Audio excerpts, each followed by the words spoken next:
Monsieur Taureau.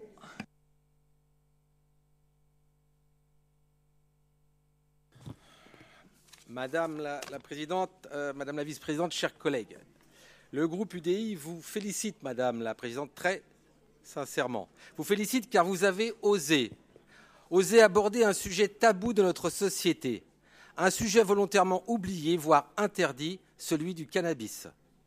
Cette résine, cette herbe, voire cette huile, si présente dans notre société, pourquoi est-elle si absente des mots et des décisions de nos dirigeants ?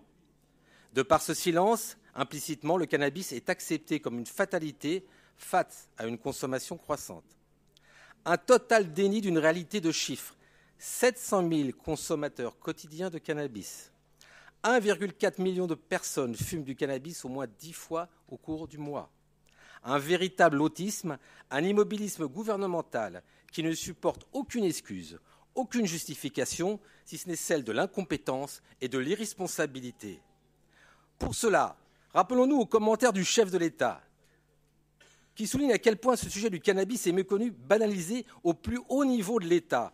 Quand le 18 octobre 2015, 7 tonnes de résine de cannabis sont saisies, François Hollande déclare « Un coup fatal a été porté au trafic de drogue ». Sauf que ces 7 tonnes ne représentent que 2,3% des 300 tonnes consommées par an en France. Si nous ne parlions pas de maladie, on pourrait rire de cette remarque présidentielle autant ridicule que caricaturale. La répression et la sanction nous montrent leurs limites et nous devons y adjoindre d'autres mesures. Nous ne pouvons rester inactifs face à cet échec avéré de santé publique. Dans tous les pays développés, plus la législation a été répressive et plus la consommation a augmenté. En France, l'autoculture du cannabis a été multipliée par 3 en 3 ans. Se procurer les meilleures graines de cannabis sur Internet est d'une facilité déconcertante. Soulignons aussi l'échec inquiétant de la politique de communication en termes de messages de santé publique. En 2012, 54% des personnes reconnaissaient le cannabis comme dangereux pour la santé. Aujourd'hui, ils ne sont que 15%. Quant au marché financier souterrain, plus de 892 millions d'euros qui alimentent tout ce que nous condamnons, tout ce qui fait le lit de la violence, de la délinquance et de l'extrémisme.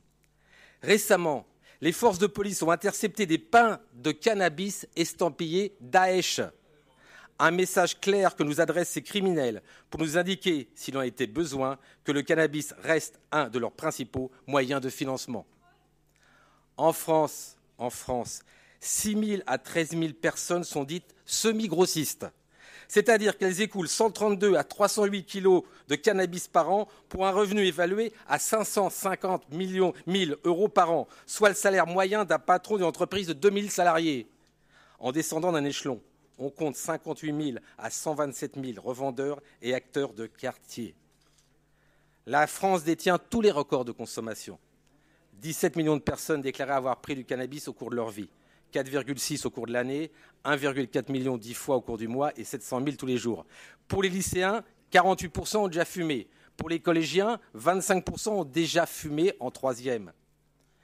Mais le plus grave, ce sont bien sûr les effets néfastes pour la santé de cette consommation. Le THC, le tétrahydrocannabinol, cette substance psychoactive présente dans la résine a été multipliée par 4 en 10 ans, rendant la consommation plus nocive et rendant le consommateur plus addict. Sur le rapport présenté aujourd'hui et l'utilisation des tests salivaires, il aurait été bien sûr nécessaire d'y associer la commission santé en amont dans sa rédaction et dans son élaboration. Le cannabis est d'abord un problème de santé publique. Vous le notez dans le rapport en citant les troubles psychologiques, voire psychiatriques, qu'il induit à très court terme. C'est tout le sens de l'amendement présenté par le groupe UDI. Il ne peut y avoir d'approche efficace de ce problème sans approche pluridisciplinaire incluant en tout premier lieu la santé. D'ailleurs, nombre de mesures décrites font appel aux professionnels de la santé et aux structures médicales et paramédicales. Madame la Présidente, la santé doit être associée à cette réflexion pour mieux appréhender l'efficacité de toutes les mesures qui seront débattues et adoptées dans notre Assemblée, et le groupe UDI sera à vos côtés pour porter ces mesures. Des remarques sur ce rapport et sur le test salivaire. Une anecdote. Je vous informe que ce test est en partie neutralisable très facilement. En effet, la substance de THC est très soluble dans l'alcool et les graisses.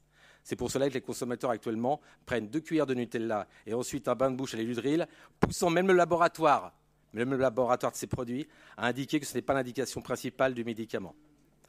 Il nous est indiqué que seuls les conseils d'administration des collèges seront habilités à décider ou non de l'usage de ces tests salivaires, ce qui de facto reviendrait à dire que certains lycées seraient surveillés et dépistés et d'autres non, et créerait de facto une inégalité territoriale quant à l'approche de ces addictions. On me dit qu'il reste 40 secondes, donc je vais avancer un peu plus. Je vous dis juste une autre chose. Là, la consommation de cannabis, c'est une addiction, c'est une maladie. Je vois très mal comment envoyer aux parents un courrier en disant que leur enfant est malade. Ça ne passera pas au niveau du Conseil de l'ordre des médecins. On ne peut pas annoncer une maladie par courrier. C'est impossible. Alors, le test salivaire ne peut être qu'un des nombreux outils de lutte contre le cannabis, tellement toutes les couches de population sont touchées. Chers collègues, combien d'entre nous ont des connaissances et des proches qui fument régulièrement ? D'ailleurs, au vu des chiffres de consommateurs réguliers de cannabis chez les adultes, soit 8% de fumeurs réguliers et 4 de fumeurs quotidiens, sur les 209 conseillers régionaux de notre Assemblée, il devrait y avoir 17 d'entre nous qui sont des fumeurs réguliers et 8 des fumeurs quotidiens. Pourquoi, s'il vous plaît, pourquoi alors ne pas donner l'exemple, chers collègues aux lycéens, et nous tester aujourd'hui ? J'ai donc apporté des tests de dépistage salivaire que je vous mets à disposition. Ils sont ici. Et je vous propose, Madame la Présidente, j'en ai pas pu ramener assez, s'il vous plaît, je vous propose de tester en premier ceux qui sont le plus proches de la nature et ceux surtout qui sont intervenus en début de séance d'une façon, je dirais, inqualifiable. Europe, Écologie, Les Verts, les tests sont là. Monsieur Taureau, ça dérape, il faut conclure. Je finis, Madame la Présidente. Conclure, Monsieur si Taureau. Les tests s'avéraient positifs, je saurais alors les orienter et les structures adéquates de la région et garderais bien sûr tous les résultats sous le couvert de secret médical. Je finis. Monsieur Taureau. Je finis. Le groupe UDI souhaite que la région crée un groupe de travail ouvert à toutes celles et à tous ceux qui souhaiteront y participer. Et je vous dirai, dans un seul but, diminuer la consommation de cannabis sur notre territoire pour privilégier la santé et la sécurité de chacun. Merci, Monsieur Taureau.